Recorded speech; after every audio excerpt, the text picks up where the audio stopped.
So we are here in Westchester at the Westchester City Pool, once a city favorite, but has been closed for the past 5 weeks due to a parasite called crypto. Now, crypto can live in chlorine-filled water for up to 10 days and cause swimmers diarrhea, stomach pains, and possible dehydration. Parks and Recreation has deemed Westchester Park closed until they can get the water to test negative for crypto. Today, parents at Kentwood Elementary School are demanding answers due to a sudden pink eye outbreak. The 23rd case of pink eye was reported this week. School officials are encouraging parents to buckle down on sanitary practices and keep sick kids at home. Kentwood Elementary School could be looking at a shutdown if numbers continue to rise. Los Angeles Rams and Chargers fans across the country are ecstatic about their new stadium. Now, if you don't get to drive past the stadium every day, I'm actually right here on the premises this morning, and it's said to be complete in the year 2020. But what many fans aren't aware of are the effects that it's had on the residents of Inglewood.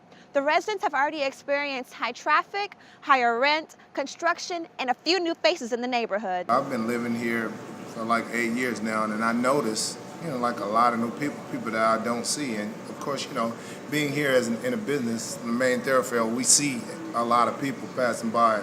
I've noticed there's been a lot of different people here in terms of potential buyers, in terms of the property, and different businesses opening. The foot traffic here in our business hasn't really changed a lot as of yet, but we see it building up because what's going on, this big whole gentrification type of situation that's going on.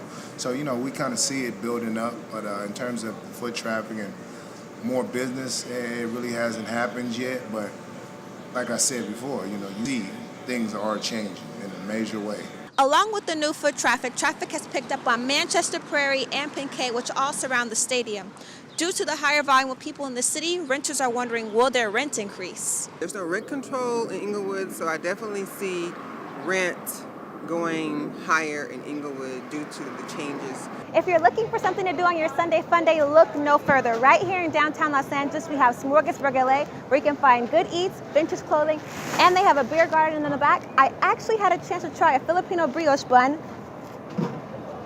and it's actually pretty tasty. If you have not been here yet, make sure you make your way down. And if you've never been to LA, make sure you put it on your to-visit list.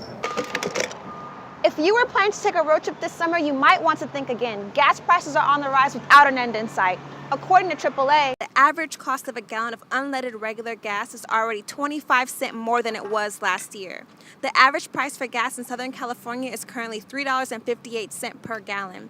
Now, Californians saw an increase in gas last November 1st due to the California gas tax, leaving them paying an extra 12 cents per gallon. Being a college student, I'm currently not working. I actually play a sport at Cal State Fullerton, and it's hard because we have a set income, so we can't go past a certain limit. And I live in San Diego, so I visit my family very often. I do most weekends if I can, so I'm getting gas at least maybe once a week at times, and it definitely takes a toll on my income and how much money I have on my card each month. But it's worth it for me, but I think that it would be a lot easier if they lowered gas prices, and it wouldn't affect my travel plans as much. I am feeling the effects of the gas tax. Although it's only 12 cents, those 12 cents definitely add up. Every time I go to check my bank account, I'm realizing that I'm spending more and more on gas, and that I shouldn't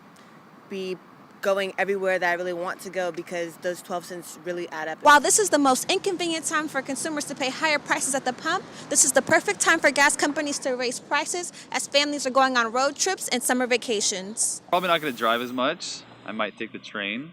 The train is kind of fun.